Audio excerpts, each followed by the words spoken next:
Salut à tous, ici Laurine. Aujourd'hui on va parler, comme d'hab, toujours trouver sa voie, mais cette fois, j'en parle souvent comment trouver sa voie, mais là cette fois on va parler, finalement trouver sa voie c'est quoi? Bah oui, c'est vrai, trouver sa voie, qu'est-ce que ça veut dire au final? Je vais essayer de vous dire dans cette vidéo ma définition de ce que c'est que trouver sa voie par rapport à ma propre expérience de ce que j'ai vécu moi personnellement. Dites bonjour à Nougatine. Donc trouver sa voie, c'est un ensemble de choses. Je vais m'expliquer. Premier point, trouver sa voie, c'est un état de bien-être. C'est-à-dire que quand on sait, quand on trouve notre voie, on le sait. C'est quelque chose que l'on ressent. On va se sentir bien à l'intérieur et on va se sentir bien à l'extérieur aussi.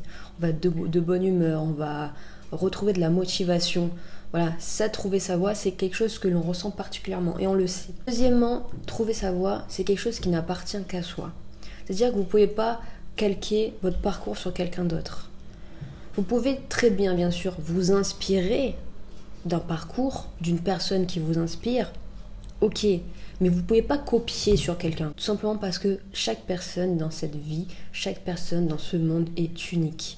Et donc chaque personne doit se construire son propre parcours. Certes, il y a des parcours similaires, mais il y a toujours quelques petites différences. Notre parcours doit s'adapter à qui l'on est, notre parcours doit s'adapter à nos besoins, doit s'adapter à nos valeurs, doit s'adapter à ce que l'on recherche, à un objectif précis.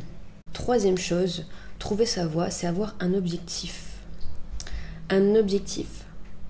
Quand on a un objectif qui nous tient à cœur, on est sur une voie. Par exemple, moi, un de mes objectifs, c'est réussir en infopreneuriat. C'est-à-dire, donc je me suis lancée sur Internet. Je donne des conseils aux personnes dans la reconversion professionnelle notamment à trouver leur voie. Eh bien, mon objectif, c'est de vivre de cette activité-là sur Internet, d'accord? J'ai un site Internet, j'ai un blog qui en parle, j'ai des formations en ligne qui permettent d'aider ceux qui veulent aller plus loin, qui veulent aller plus vite pour trouver leur voie. Ma voie principale, c'est l'entrepreneuriat. Et ensuite, je me suis créé un objectif par rapport à ça. Et je suis cet objectif. Et je me sens bien parce que je sais ce que je dois faire pour atteindre cet objectif. Voilà, j'ai un but. Ok, je ne suis plus éparpillée à essayer de chercher quoi que ce soit, ma voie dans un domaine, puis dans un métier, puis dans un job alimentaire. Non, ça c'est fini. Quatrièmement, trouver sa voie, c'est vivre de nouvelles choses. C'est tester des choses, c'est expérimenter des choses. Moi j'en suis arrivée là où j'en suis, pourquoi? Parce que j'ai expérimenté plein de choses, j'ai découvert plein de choses, je me suis engagée dans plusieurs métiers. Notamment, ce qui m'a permis de prendre l'expérience, je ne me suis pas mis dans les études, parce que pour moi les études, je ne voulais plus rester assise derrière une table à écouter quelqu'un. Moi je voulais expérimenter, je voulais découvrir ma voie en vrai, en découvrant, en faisant marcher mon corps, mes mains, voilà, en étant vraiment sur le terrain, quoi. Donc qu'est-ce que j'ai fait? J'ai fait des formations en alternance. J'en ai 2 en poche, j'ai 2 CAP en poche, formation en alternance, donc j'étais directement sur le terrain en entreprise. Ensuite, j'ai enchaîné des jobs alimentaires, donc encore une fois, j'ai découvert des entreprises, j'ai découvert de nouvelles personnes, de nouvelles façons de faire. Donc j'ai expérimenté, même si ça ne me plaisait pas, même si c'était juste un métier, un job pour avoir de l'argent pour payer les factures, ça m'a quand même apporté. Et ça m'a quand même permis de savoir ce qu'il me faut et ce qu'il ne me faut pas. Expérimenter des choses, même si au début on n'est pas parti pour en faire une vocation, c'est quand même utile parce que ça nous permet de comprendre ce qu'il nous faut et ce qu'il ne nous faut pas, comment on peut répondre à certains besoins que l'on a, comment on peut répondre à notre personnalité. Donc, je vous demanderai d'expérimenter le plus de choses possible, de tester un métier, si c'est possible, mettez-vous en intérim. Voilà, vous découvrez plein de choses en intérim. Moi, j'ai enchaîné les CDD, c'était comme ça que je faisais, CDD ou alors formation courte, donc des CAP. Voilà, donc c'est comme ça que j'ai expérimenté et c'est comme ça que j'ai su ce qu'il me fallait vraiment. 5e chose, trouver sa voie, c'est compter sur son naturel. Qu'est-ce que vous faites naturellement qui est plus fort que vous? Voilà, qui pourrait être un indice du coup vers ce que pourrait être votre voie. Naturellement, j'aime bien donner des conseils. Alors ça se voit pas forcément quand on me connaît pas bien, on se dit celle-là elle parle à personne, etc. parce que je suis du genre réservé. Mais naturellement, une fois j'ai aidé un garçon à se sortir d'une certaine phobie sociale. Voilà, je suis allée le voir plusieurs fois. Naturellement, je le connaissais pas, mais je le voyais, c'était au lycée. Je le voyais là tout le temps en train d'être recroquevillé sur lui-même. Il parlait à personne, il était dans son coin, il était agressif envers les personnes. Et je me suis dit, pourquoi le laisser comme ça? Et ça me trottait dans la tête à chaque fois. Et un jour, je me suis dit, je vais aller le voir. Je vais aller le voir, je vais lui dire ce que je pense. Ça a duré quelques jours. J'ai dit ce que je pensais. Je lui ai un petit peu dit des conseils sur le développement personnel. Et à la fin de l'année scolaire, qu'est-ce qu'il a fait? Il s'est mis à la danse. Il s'est mis à parler davantage à plus de personnes. Donc naturellement, c'était plus fort que moi. Il fallait que je dise à ce garçon-là, il faut que je fasse quelque chose. Et c'est un accomplissement. Ça a été un accomplissement pour moi de faire ça. Et une certaine fierté. Donc naturellement, je suis allée donner des conseils. C'est ce que je fais aussi là en vidéo maintenant. Je donne des conseils aux personnes qui veulent trouver leur voie. Ensuite, trouver sa voie, c'est la capacité à voir toujours plus loin. C'est aller plus loin que ce qu'on a devant soi. Trouver sa voie, c'est pas juste, par exemple, on vous propose une idée de métier. Vous allez découvrir ce métier. Si ça vous plaît pas, on arrête là. Non, le métier actuel, donc vous l'analysez, vous voyez s'il vous plaît, s'il vous plaît pas, essayez quand même de voir si dans ce métier-là, il y a d'autres métiers qui rentrent en jeu, qui pourraient vous intéresser, d'accord? Ne restez pas à la première idée, voyez toujours plus loin.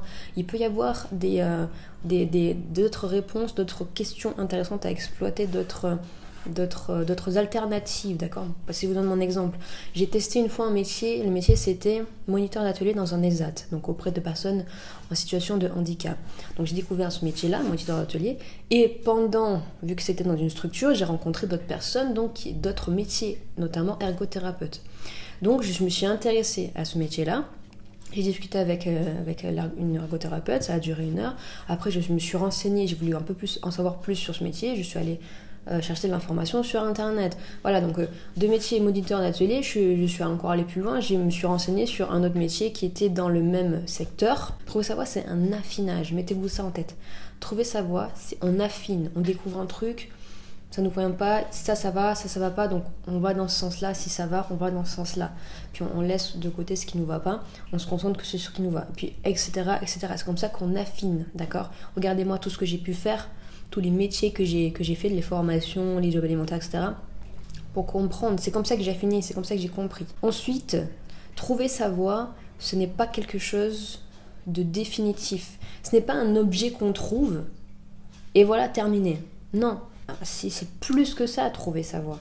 C'est quelque chose, je disais, donc on affine, donc c'est pas quelque chose de défini, c'est pas quelque chose de tiens, d'un coup, voilà, je teste ce métier et hop, ça y est, c'est le métier de mes rêves. Non, ça marche pas comme ça. C'est pas un objet, c'est pas quelque chose qui a de la substance. Non, c'est tellement plus que ça, trouver sa voie.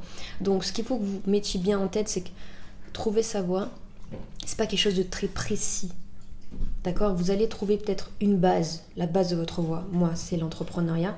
Mais ensuite, il va falloir toujours préciser. Plus. D'accord? Trouver sa voie, c'est brut. Et après, c'est vous devez tailler pour raffiner tout le temps, tout le long de votre vie. Moi, au début, je pensais comme ça. Je pensais que, voilà, c'était... j'allais tester un métier et puis s'il me plaisait, c'était waouh, j'ai trouvé la perle rare. Mais en fait, non, c'est pas ça. Et le fait de penser comme ça bloque énormément. Donc si vous vous mettez à penser que c'est quelque chose que l'on affine tout le temps, que c'est pas quelque chose de définitif, que c'est quelque chose que soit on crée finalement, ça va aller beaucoup mieux dans vos recherches. Ok, et enfin, 8e et dernier point qui définit ce qu'est trouver sa voie. Trouver sa voie, c'est avoir un équilibre de vie. Quel équilibre pourriez-vous avoir ? C'est-à-dire que c'est quoi l'équilibre de vie ? C'est se sentir bien à la fois dans ce qu'on fait professionnellement, mais aussi dans ce qu'il y a autour. Il y a 3 piliers qui sont importants de respecter dans sa vie, que l'on doit mettre en équilibre, que l'on doit mettre en harmonie pour se sentir bien, pour être vraiment aussi dans sa voie. C'est le premier, c'est la finance, ensuite l'accomplissement et le 3e, la santé. Voilà, donc essayez de comprendre, de savoir comment vous pourriez trouver cet équilibre. En pratiquant quel type de choses, quel type d'activité, qu'est-ce qui pourrait vraiment équilibrer toutes ces choses-là. C'est vraiment important de comprendre ça. Donc, trouver sa voie, c'est pas juste un métier tout seul, c'est ce qu'il y a autour. Vraiment comprenez ça et identifiez-le. Donc voilà, je vous ai partagé les 8 points qui pour moi définissent trouver sa voie par rapport à mon expérience. Si vous avez d'autres idées, pourquoi pas me le partager sous cette vidéo dans les commentaires. On se retrouve dans une prochaine vidéo sur la chaîne YouTube. Prenez soin de vous. Ciao, ciao.